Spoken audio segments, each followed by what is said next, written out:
Hey crafters, the applications for the Spring 2018 Burlington Made Show are now available at burlingtonmade.com now through February 5th.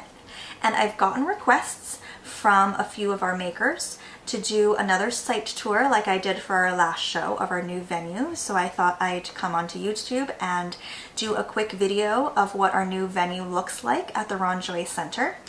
And then I thought, just for fun, I would share some of my quick tips for applying to competitive craft shows, both as a crafter and also from the perspective of a show organizer. So first, let's take a quick look at the Ron Joyce Center. The Ron Joyce Center is the home of DeGroote School for Business, part of McMaster University in Burlington, and is located on South Service Road at Appleby Line. The building is LEED Gold designed for sustainability and energy efficiency. And inside, the first room we come into is the atrium, right through the entrance. And it's all bright, well lit. I think we can fit maybe 15 to 20 vendors on both sides of this atrium here. And now moving straight ahead past the stairs, and this is visible right from the front door. This is the Great Hall, where about half of our vendors will be. Again, lots of big windows. All those curtains will be up and out of the way on the day of the show.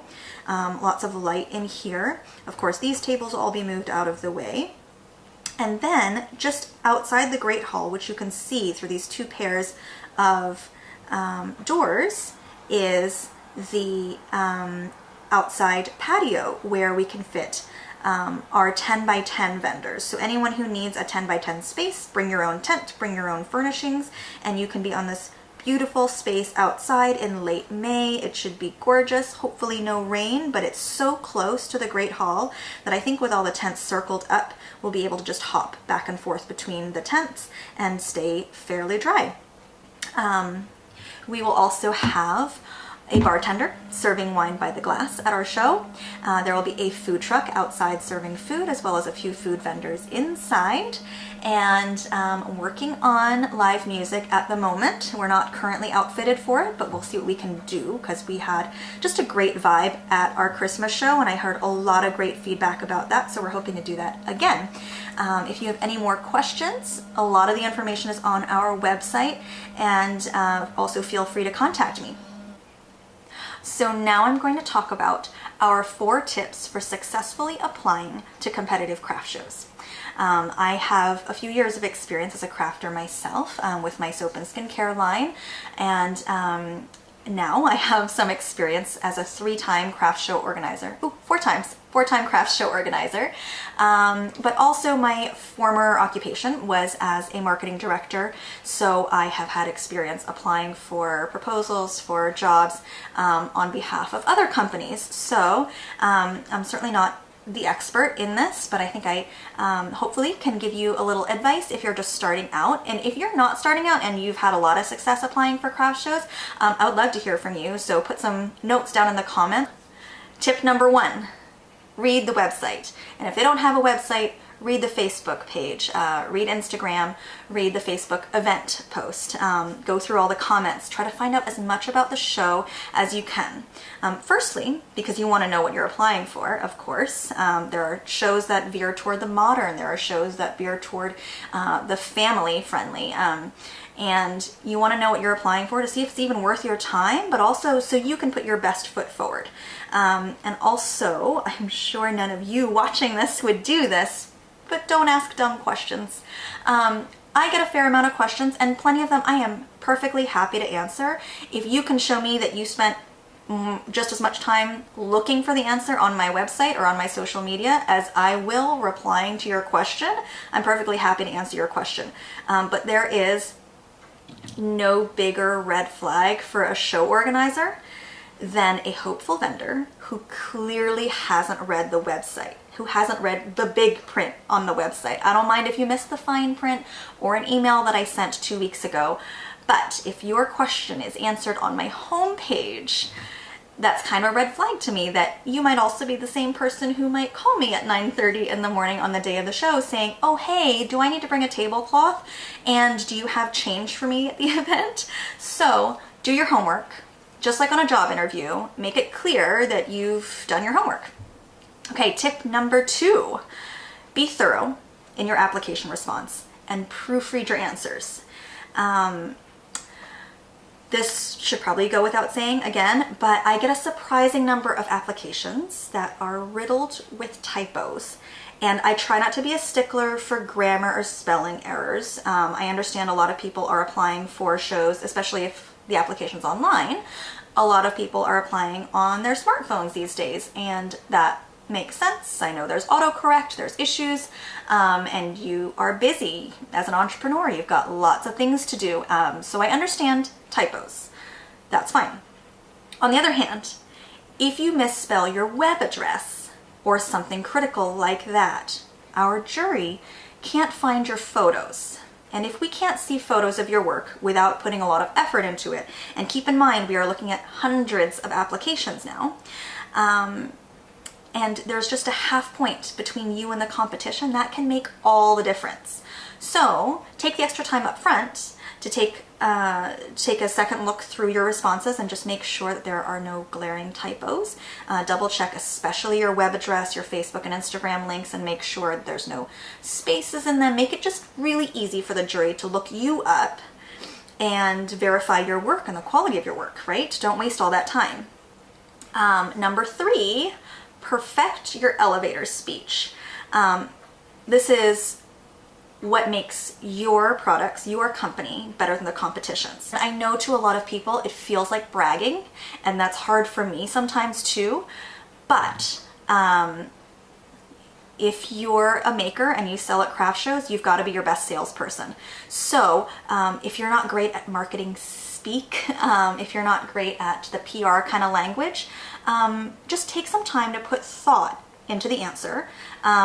Ask your friends, ask your family, ask your customers, because they are going to know, because they've gone through the experience, what makes you better than the next company out there. Ask your customers, and I'm sure they'd be happy to tell you, or even just look through your reviews. But if you don't have reviews, just put a post out on social media. Why did you choose my company over someone else's? And I bet they would love to tell you. And then try to put that into words for the jury, because we want to know not just why you do what you do, but why I should buy those products. So as much as I love to know that you're a stay-at-home mom and that you do this for your kids, I also want to know what makes you different from the next table, or why I should bring you in. So think about it for a little while, and I'm sure you can come up with some fantastic answers. Are your ingredients better? Are your beads custom made? Do you only source local wood or local herbs? What makes you stand out, and why did you develop those products when there are so many others out there? You know, why did you start? That would be a great story to tell us. So this is the question on almost every application where they say, tell us your story, tell us about your process, tell us what makes you special. That's kind of an answer, and once you craft it, you basically just have to tweak it to answer the wording of the question as you go along. You only have to come up with this once, and that's super important. Okay, and number 4, take amazing photos. Show organizers need great photos, not just to see your products, but also to sell the show. So even if you have an amazing product, and even if I zoom in and look at it really hard, and even if I know what it is because I've read the rest of your application, if that photo doesn't tell the story to our customers, I can't use it, which might mean, again, if it comes down to a half point between 2 different companies, that I can't take you. So make sure that your photos are clear, that they really represent what your products are and what their purpose is and who the target market is. And I know a lot of people worry that taking professional quality photos requires paying a professional. And for the most part, I'm gonna say, I don't think that's true. I think you can take great photos for less than $10, or even just using stuff around the house. Here's what I think you need. I think you need a clean background. because for PR photos that we try to get into publications, and just for simplicity, because our jury again is looking at hundreds of photos, you want one or two of your products on a clean background. That can be a sheet. Iron it and make sure it's not printed, just like a plain sheet. It could just be a white table. Here is one of my product photos that I've taken myself of my soaps. I know it's not perfect. I know it could use some work, but I want to show you how you can do it on a sheet. This is my super fancy, super expensive setup. It is, and I have this because I'm about to make a new one because my cats destroyed my old one. This is a piece of Bristol board from Dollarama. It was $1.50, okay? And I know I have small products. If you have larger products, you might not be able to do this exactly, but you get the idea, right? It's a piece of Bristol board. I use one side blank, white, and then so that I have a white background specifically for when PR agents ask for it. And then the other side, to mimic a beautiful marble bathroom counter for my soaps, I put adhesive shelf and drawer liner, $1.25 at Dollarama, and that's what it looks like. For the most part, I think it looks like a marble counter because my kitchen counter is cheap Formica. The next thing you need is good lighting. A lot of people will buy a light box, which is sort of a white fabric box that you stick your camera into, and then the lights sort of bounce off all the walls and there are zero shadows. I started out doing that. I made my own. You can make your own for cheap, and that's up to you if you want to have really clean white photos on your website. For me, I like to sort of imitate the natural look in my soap photos. So I actually just do mine by a window. A cloudy day like today is perfect because I have no strong shadows. If you're getting strong shadows, I actually just put my sheer white curtains down and make sure, you know, I'm not in front of the window frame so there's a shadow cast across. But I just do it right next to a sunny window on either a cloudy day or with a white sheer curtain so I don't get those sharp shadows. So good lighting. You can also just invest in a strong lamp, but then sometimes you get yellow, white cast lights.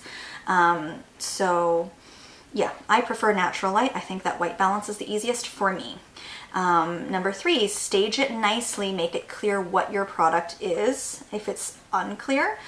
So for instance, if it's a bath caddy, put it in a bathtub, put some bubble bath in there, you know, like stage it, show us how we'd use it.